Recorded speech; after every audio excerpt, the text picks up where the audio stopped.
Hello and welcome back to my channel. My name is Elise. Today I've got some Father's Day cards for you featuring the Waffle Flowers Be Him stamp set as well as the accompanying sentiment stamp set. Keep watching if you want to see how I've made these cards. So first, just a review of the products that I'm going to use. First off, of course, is this Waffle Flower Be Him stamp set. I'm going to be using the panda bear and the elephant. It also comes with adorable accessories. I got the version where it comes with the stamps and dies together, which is really nice because it comes all together in that package together. Using the Happy Father's Day sentiment. I've also got out my Hero Arts Infinity dies, the circle dies, because I'm going to be cutting out a little circle for my elephant to sit in. And I have also got some Hefty Doodle strips of ease to cut out my sentiment with. The Waffle Flower A2 layers dies, which I'll show you how I'm going to use to cut out a little opening for the panda bear. I've got some inks here, amalgam ink, Gina K Designs ink, that's in grass green, and another Gina K ink, which is in the navy. For the rest of the card, I'm going to be doing some embossing. So I've got both the Tim Holtz Tiny Stars and the Simon Says Stamp Doodle Circles embossing plate. Some cardstocks, that's Lawn Fawn Noble Fur and Gina K in the navy. I've got my Misty here, and it's preloaded with some Nina Solar White 110-pound cardstock. I'm sorry about the glare from my lights in the Misty door. I need to work on moving my lights back a little bit further. Taking out the stamp set, taking out the elephant and the panda, as those are the images that I want to stamp and use for my card. Getting them set up, leaving plenty of room in between them for placing those dies so that I can run them both through my die machine at the same time. Picking those up with the door of the Misty, and then I will go ahead and stamp them in the Gina K Amalgam ink, which is in the color Jet Black.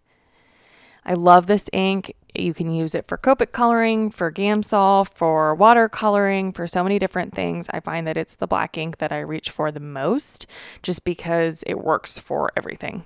I probably need to get a reinker for it soon, honestly. Just stamping these down with the door of my Misty. Picking these back up, and I needed to stamp them again. I ended up stamping them actually 4 times to get the eyes on that panda good and dark. Now I'm taking out my Copics for the panda. Obviously, you could leave him the way he is, but I'm just adding some warm tone grays so that he has a little bit of shading, but not too much. So using the W2, the W1, and the W0. So just going ahead and blending these out, nothing fancy. And then in the end, I will take a colorless blender and do a little bit of extra blending to get that gray really blended out. Oh, and here I am doing that. This kind of pulled some weird shadowing. I honestly wish I had left it because you can see I'm trying to correct that on the right. But in the end, I pretty much just leave it. Adding some R00 to the cheeks and the ears and blending that out also with the colorless blender. I could have redone that panda just because that Copic shading got weird. But in the end, the recipients of our cards don't notice those things. And instead of redoing it, it's just easier to just leave it. These are for my dad. The cards are for my dad and my father-in-law. They will never notice, quite honestly. They'll never notice. Now I am coloring in the elephant with neutral grays, N6, 4, and 2. Adding in my darkest shading and then going in with the N4 to blend it out, and then ultimately in with the N2 to add the rest of the color. I've sped this up, and for some reason, the way that the footage imported, I guess, it's a little little skippy, so I'm sorry about that, but I wanted to leave it in so that you could see how I did the coloring. I was going to speed this up 4 times because the coloring is not the important part of this video, but it was even worse on the 4 times. So we'll leave it on the 2 time, and it kind of just makes it look like magic coloring, honestly. You really see the alcohol inks blend in this way. So just going in, really blending it all out. Again, I'm not the best Copic color. I'm just trying to lay down some color and make it work. Going in again with that R00 into the little cheeks of the elephant and into the inside of the ears. And that's the end of my coloring. Now I've got the coordinating dies out, just adhering these on with some purple tape. I finally got the 1/4 inch, which is great for die cutting. So just lining these up, ran them through my machine. I'm currently using the Gemini Junior. Now I'm going to cut the openings in my panels for the little critters. So I've got a circle for the elephant. And in the end, I decided that the circle that I had originally chosen was just going to be a little bit big. So I just went down 1 size. Sorry about all the purple tape on my hand. I reused it a couple times, and that was just the best place to put it. So size down, that's a much better size for the little elephant for a window for him. So just going to go ahead and tape that in place. I probably could have brought out a T-square ruler for this to make sure it was even, but I kind of just eyeballed it. Then going ahead with the green panel. So that one I wanted a rectangular opening for, but I don't have a rectangle that would be short enough, basically. One that was wide enough wasn't going to be short enough, and I didn't want him to have this huge gap above his head. And you could definitely do this and then, put on one of the little hats or something. But there's another way you can do it, and that's with partial die cutting. So just trying to see, trying to line him using my grid mat to help with that. And then what I'll end up doing is a partial die cut. So I'll run this through twice and hang it off the edge, but I'll show that in a second. This one I did actually get out my T-square ruler to make sure that it was going to be straight. It's a little bit more important with a flat-sided object than it is with the circle. So once I have that in place where I want it, I'm going to put on some purple tape. So holding that in place on the side. And then seeing where my little panda is going to sit and making a mark on the other side with the tape to show where I wanted the end of that rectangle to end up. Wanted to show this all to you in depth so you could understand my process for this and see how I did this. So just picking out the little panda, and now I can run these through my die machine. So got my plates here, my Gemini sandwich. I can just place the blue one straight on because I'm not doing a partial die cut. And then what I'll do with the green one is just hang it over the edge slightly. So my green cardstock is hanging over the edge. You can see it there, adjusting to the edge of that purple tape. And now I can feed it through. So it's all fed through, bringing it back. The circle has been cut out, but this green piece we need to run through again.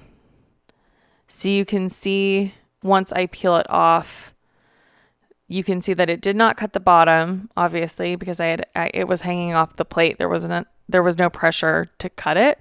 Now I just need to line this up. Make sure that the grooves of the die fit into place with the grooves of what has already been cut. And you'll feel it when that pops into place. So right there, I just felt for it, popped it into place. Moved it ever so slightly And now I'm going to add that tape on so that I can run it through my machine. Once again, I'm going to have to make it so that the die hangs off the plate. You'll see that I'm doing that there so that it doesn't cut the top, because that would be, that would end up with a large die cut, and that's not what I want to do. So now you can see the opening that leaves for my little panda. Now I want to emboss these die cuts to add a little something to them. So I'm running the navy through with the Simon Says stamp circle doodle and the green through with the Tim Holtz stars. So once I've run those both through my machine, I can move on to working on the sentiment. So here are those Hefty Doodle Strips of Ease sentiment strips, which make it really, really easy to get precise sentiment strips. I'm once again pulling back out that piece of 110-pound Neenah. There's so much white space left on this that I can reuse it for my sentiments. So just pulling that out, I'll pull out the stamp set and take off the Happy Father's Day sentiment that I want to use. So here's that stamp set. There's so many great sentiments on this set, and really fun ones too. Like there's a little top hat in the stamp set, and one of the sentiments that you have to buy this stamp set separately. That was quite the tongue twister. But it says "You're the tops, pops." So just really, really fun things. But I just went for the plain and simple Happy Father's Day, which I stamped in the navy ink and the grass green ink, both Gina K. And now I'm going to take that Strips of Ease, die cut out those two sentiments. Now they're in long strips, so I do need to cut them down.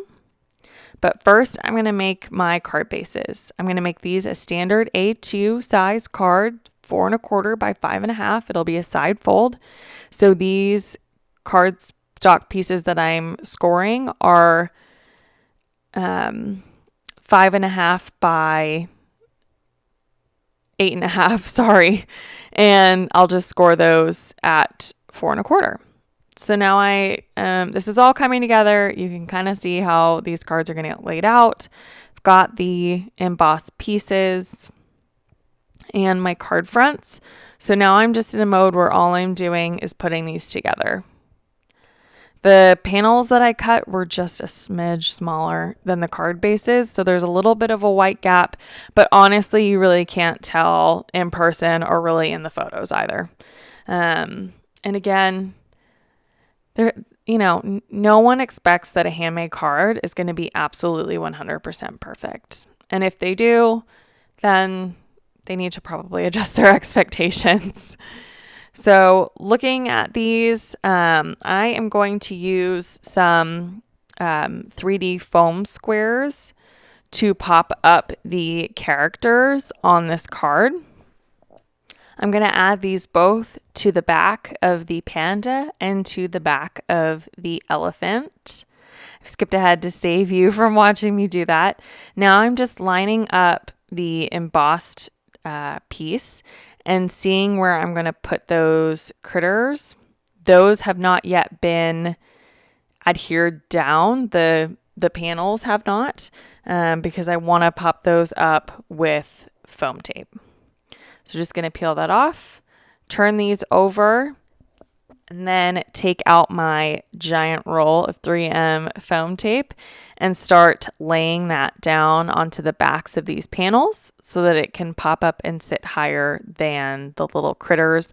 The foam squares that I use are the thin ones, so they're quite a bit thinner, probably half the thickness of this foam tape. Adding that down to both of the panels, and then going in and sticking those on top of the little critters. So the little critters just sit right at the opening of those die cuts. Now I've got these sentiment strips. I need to cut them down. So I am bringing in my paper trimmer to do that. And I will just cut off the tails of these and try to leave the same amount of space on the back side of the edge as is on the front side. So I've cut those down, and now all I really need to do is adhere on the sentiment strips.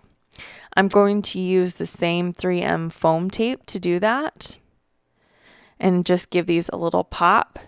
I've got them laid out here, but in the end I will put them basically right below the little arms of the critters. So I've got that perfectly sized, and I'll cut it in half so that each sentiment strip has a little bit of foam tape, and it ends up being the perfect width. Using non-stick scissors to cut apart foam tape or anything sticky is really important, as it just helps you get a clean cut. So now I'm adhering those on, and that will complete my card for today. Thank you so much for stopping by and watching these cards. I'm really thankful that you have stayed and watched my video. If you would like to see more from me, then click on the subscribe button and become a subscriber, or click to watch another video. Thank you so much. Hope you're having a great day.